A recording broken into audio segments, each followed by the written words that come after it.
Приветствую всех на новом видео у Натальи Соболев, Израиль. Сегодня мы посетим один из лучших курортов Израиля – горячие источники Хамат-Гадер. Здесь находятся 5 сероводородных горячих термальных источников, бьющих из глубины земли температуры плюс 42 градуса. Источники обогащены минеральными солями и обладают в связи с этим целебными свойствами. Мы находимся на самой границе Израиля и Иордании, у подножья Голландских высот, в долине реки Ямрук, являющейся одним из самых крупных притоков Иордана. Дорога в Хамат-Гадер весьма живописна. Извилистые повороты, серпантин такой, что дух захватывает, а в заключении спуск на самое дно сирийско-африканского разлома. Этот район перешел под контроль Израиля лишь в ходе шестидневной войны 1967 года. В 1977 году на базе горячих термальных источников был открыт бальнеологический курорт, впоследствии превратившийся в международный туристический центр. Рядом здесь находился древний город Гадер. Отсюда и название Хамат-Гадер. Это один из самых посещаемых курортов Израиля, особенно популярный у любителей семейного отдыха. У входа вот такая линейка с рисунком крокодила, которая дает возможность зайти на территорию парка бесплатно, если ваш рост меньше 1 метра. Дети проходят бесплатно. Это цены на билеты. Мои друзья, это не детский канал. Я показываю, как отдыхают и развлекаются взрослые люди в Израиле. Сегодня мы будем говорить о горячих источниках, о крокодилах, какой у него большой хвост и где он прячет свой главный орган, и как он работает. Расскажу о яйцах крокодила, как убивают крокодилов и почему крокодилы плачут. Этот райский уголок на своей территории в 150 тысяч квадратных метров сосредоточил в себе множество развлечений для любого возраста, среди которых термальные купальни, водные аттракционы, спа, крокодиловый питомник и памятники старины. В конце видео я загадаю 2 загадки. Я это делаю для обратной связи с вами, мои дорогие друзья. Пишите комментарии, ставьте лайки. Хорошего просмотра! А мы быстренько проходим сразу к древним римским баням. Это план парка. Такие плакаты развешаны по всей территории парка. В Древнем Риме не сомневались в чудодейственной силе термальных вод. Около каждого источника римляне строили купальни. Комплекс был построен во II веке нашей эры силами 10-го римского легиона, чтобы лечить раны солдат, а также для общего пользования. Назвали его именем 3 Граций. Чьи статуи были установлены в нишах. Сероводородная вода горячего источника Айн-Макла с температурой 52 градуса считалась целебной. Римляне пытались лечить здесь самые разные болезни, вплоть от душевных и даже от отсутствия конечностей, что видно по своеобразному атласу болезней, изображенных на найденных здесь скульптурах. Вход в купальни был бесплатным. Однако каждый приходящий должен был пожертвовать что-нибудь на благое дело, причем не обязательно денежную сумму. Это могло быть, например, скульптурное изображение больных органов или недостающей конечности. И здесь найдены тому примеры. Воды источника поступали в бассейны, каждый из которых находился в отдельном зале. Свет проникал в залы через окна, расположенные по периметру, для наибольшего постоянного освещения. Вполне возможно, что каждый бассейн имел разную температуру. Один из залов купалин предназначался, по мнению исследователей, для больных проказой. Популярность купалин Хамат-Гадера возросла в византийский период. были обнаружены надписи, упоминающие императрицу Евдокию Илия, жену византийского императора Феодосия II, жившую в Иерусалиме в 460 году. В 633 году землетрясение разрушило комплекс. В эту эпоху закончилось владычество Византии, и земля перешла к арабам. Здесь нашли плиту с греческой надписью, рассказывающей о ремонте и восстановлении купалин. Тут написано, что в дни слуги Божьего халифа Муавия I горячие купальни были восстановлены и перестроены людьми местного губернатора Абдуллы ин Абу Хасима. Подпись чиновник Иоанн из Гадеры. Что любопытно, что Иоанн был христианин, на что указывает крест в первой строке в начале надписи. Стоит дата.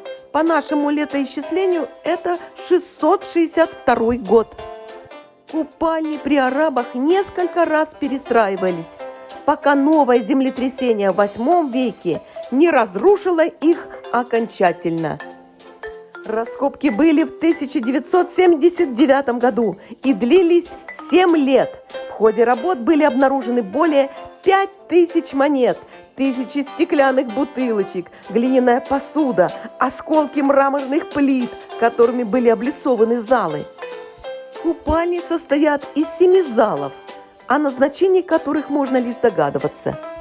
Возможно, больные различными заболеваниями принимали водные процедуры в разных залах. Названия помещения условно даны археологами для удобства. Колонный зал, овальный зал, бассейн прокаженных, зал надписей, открытый или горячий бассейн, бассейн фонтанов. Входной коридор. Предположительно, здесь располагались мелкие торговцы. Хорошо сохранился монументальный вход с колоннами. Приспособления для омовения ног перед входом. Струйки воды текли примерно на высоте колена. Колонный зал. На основании найденных здесь подземных труб считают, что этот зал функционировал с холодной водой. Также здесь могли проводиться спортивные мероприятия и игры. Бассейн для прокаженных. Это даже не бассейн, а маленькая комната, которая никакими трубами не соединяется с прочими водоемами. И вот запись сделана в VI веке неким Антониносом из Плакантье. Напротив бассейна с горячей водой есть большая ванная комната. После наполнения ванны закрывают все двери и впускают больных проказой. Сопровождающие несут светильники и благовония. Больные сидят в ванне всю ночь, а когда засыпают, тем, кому предстоит выздороветь, приходят разные видения. Есть еще служебная зона и зал надписей. Зал надписей получил свое название из-за 35 посвящений, вырезанных на мраморных плитах пола. Все посвящения начинаются так: «В этом святом месте», а далее следуют слова благодарности людей, исцелившихся от болезней. По найденным здесь мискам, ложкам, монетам и прочим предметам предполагает, что здесь продавали еду и играли в азартные игры. Иными словами, буфет. Овальный зал названный так из-за своей формы. Открытый бассейн. Он находился рядом с источником с температурой 52 градуса, поэтому, видимо, служил как горячий бассейн. А вот такой канал служил для подачи горячей воды от источника к другим бассейнам. Бассейн фонтанов. 53 метра. Представьте, на 14 метров. Это один из самых больших во всей Римской империи бассейн. Здесь находились небольшие фонтаны с барельефами, на которых были изображены люди и львы. В VII веке с приходом на эти земли арабов барельефы были сбиты. Ислам запрещал изображать людей. До нас дошло краткое описание этих барельефов только в одном из трактатов Талмуда, где написано, что есть в Хамат-Гадере зал с физиономиями, брызгающими на лысины. Вот эти каменные тумбы с отверстиями и есть фонтаны, из которых били струи воды. На некоторых можно различить надписи на греческом языке. Весь комплекс площадью 5200 квадратных метров. Он построен из местного базальта и нарезанного известняка. Базальтовые камни связаны друг с другом римским цементом, но известняк уложен без раствора.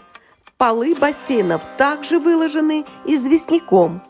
Говорят, в 2000-м на полу действительно были на плитках разные надписи, типа «Хвала Юпитеру! Я излечился!». Также здесь был экскурсовод, но потом что-то обрушилось, и зону признали опасной для посетителей. Огородили, плитки спрятали, экскурсовода уволили, и сейчас официально разрешено смотреть только из-за изгороди, издалека. Недалеко отсюда, за рестораном «Махват» «Сковородочка», на лужайке при раскопках были обнаружены немногочисленные сохранившиеся фрагменты римского амфитеатра. Амфитеатр был построен во II веке на 2000 мест. Здесь недалеко были обнаружены развалины древней синагоги времен Талмуда, V век. Сами развалины находятся в недоступном для посещения месте, а реконструированный мозаичный пол из этой синагоги оказался настолько великолепным, что в настоящее время демонстрируется в здании Верховного суда в Иерусалиме. Это не действующая мечеть Аль-Хама. Из-за перерыва работы парк был закрыт во время короны, и всех животных вывезли. Поэтому мы не увидим цирк попугаев, зоопарк, уголок с рептилиями. Всех животных, обезьян, страусов, козлов передали в зоопарк, а любимую израильтянами Монику удава вывезли в Бейт-Шан. Осталась крокодиловая ферма, в которой приостановили разведение крокодилов, а в год здесь появлялось 1000 маленьких крокодильчиков. Сегодня в Хамат-Гадере живут около 60-70 особей 3 типов. Индийские говиалы, которые считаются менее опасными и питаются только рыбой. Американские аллигаторы и крокодилы из Африки. При благоприятных условиях крокодилы могут жить до 100 лет, достигать длины от 4 до 6 метров. Разведение крокодилов здесь приостановлено.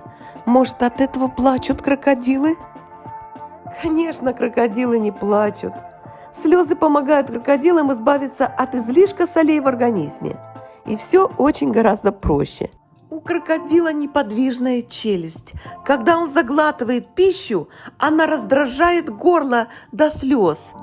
Крокодилы от аллигаторов отличаются заостренной мордой. У аллигаторов она полукруглая. Проводя большую часть времени в воде, некоторые из них могут плавать со скоростью 30 км в час, а бегать 20 км в час. Могут задерживать дыхание под водой в течение 60 минут. А зрение позволяет отлично видеть как днем, так и ночью, как под водой, так и над ней. У крокодилов нет ушей, но слух у этого животного настолько остр, что они могут услышать звуки, издаваемые их потомством, находящимся внутри яйца. Зубы по мере выпадания старых на их месте сразу вырастают новые. Челюсть неподвижная, зубы служат для захвата, поэтому хищник просто разрывает свою жертву, заглатывая потом большими кусками. 70% самок аллигаторов остаются верными своему партнеру на протяжении многих лет и спариваются с одним и тем же самцом год за годом. Чего не скажешь о крокодилах, впрочем, о самцах аллигаторов тоже. Во время брачного периода самцы привлекают самок, хлопая мордой по воде, ревя и фыркая. издают своеобразные звуки и трутся мордочкой о самку. Длина крокодила превышает в 3 раза почти рост человека. Размер пениса человека составляет 12-16, но пускай в среднем 20 сантиметров. Если предположить, что у крокодила все в 3 раза больше человеческого, то размер его полового органа должен составлять 60 сантиметров. Однако на самом деле это вовсе не так. Размер не превышает 7 сантиметров.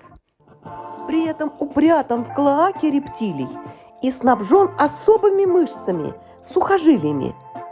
Мышцы служат для того, чтобы мгновенно выскочил наружу, а сухожилия работают подобно резинке, которая втягивает половой орган обратно. Находится в постоянной эрекции и при этом не болтается снаружи, а скрыт в теле. Целиком состоит из коллагена, который придает половому органу постоянную твердость и упругость. Мал да удал, мал золотник да дорог. Из длинного у меня только хвост, но жена довольна. Самки после 3 месяцев откладывают от 10 до 70 яиц в ямку, которую роют около водоема. Вот как забирают эти яйца работники парка, ведь крокодилы вдвоем охраняют кладку. Справиться с ним невозможно. Убить его тоже непросто, зарезать нельзя, даже пуля не пробивает его шкуру. Но есть уязвимое место. Это небольшие участки тонкой кожи на голове и шее. Вес животного от 400 до 700 килограмм. У нильского крокодила убийственный удар хвостом. Крокодил убивает, в основном затягивая еду на дно. Крупнейший хищник – людоед. Чтобы убить крокодила, в течение 2 дней его не кормят. Дают ему как бы успокоиться, а без еды он может и полгода быть. Потом убивают, стреляют из специального пистолета пулей 22-го калибра в верхнюю часть шеи, чтобы разрушить мозг. Скелет и внутренности извлекают, тушу промывают специальным раствором и кожу тоже, чтобы не портилась. В течение 60 суток кожа превращается в настоящий ценный материал. Чтобы изготовить одну сумочку из кожи, надо убить 2-3 крокодила. Основные потребители мяса крокодилов – Китай и некоторые другие азиатские страны, где крокодилье мясо, богатое протеином, считается деликатесом. Мясо крокодилов белого цвета, очень нежное и сочное, по вкусу напоминающее куриное. Наиболее ценным среди гурманов считается хвост. Именно там сосредоточены основные части жировых запасов. При изготовлении некоторых видов духов используют крокодиловый мускус. Представляет собой ароматную жидкость, выделяемую специальными железами, преимущественно в период размножения. Питомники проводят лишь первичную обработку шкур, затем отправляют в Европу для завершения процесса.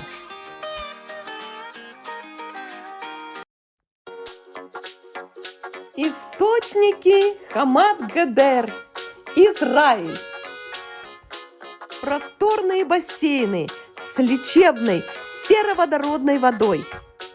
Вода в сочетании с качественными процедурами оказывает болеутоляющее действие, облегчает боли в суставах, а также лечит болезни, связанные с проблемой мочевой системы, системы пищеварения.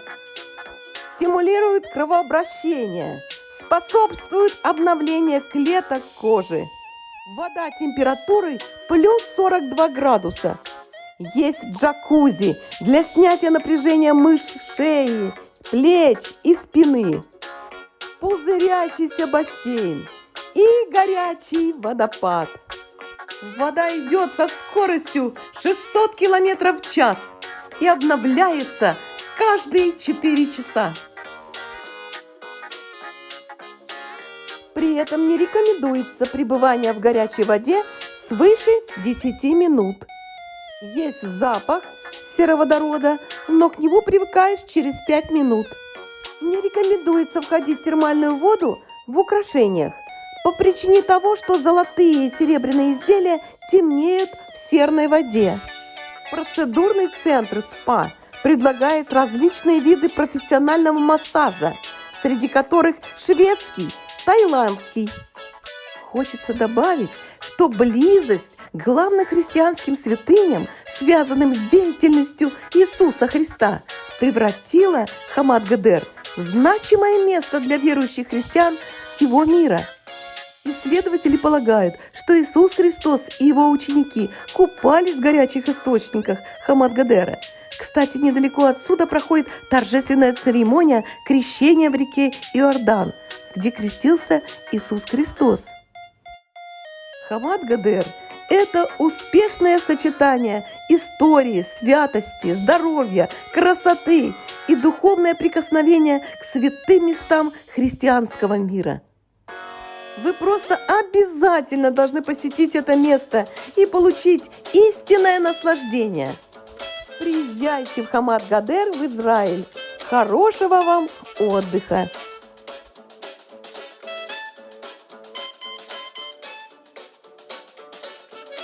А сейчас, мои дорогие, для вас викторина «Кто первый?». Кто первый отгадает загадки, у того я посмотрю 5 видео. Это первая загадка. Как называется правильно этот предмет? Все ответы пишите в комментарии под видео. Там написано время, и мы точно узнаем, кто первый отгадал наши загадки. Внимание, мои дорогие! Это вторая загадка.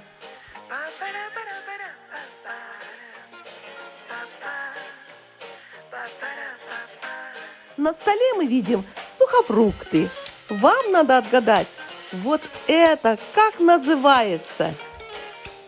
Кто первый догадался? Пишите ответы. Я жду ваши комментарии.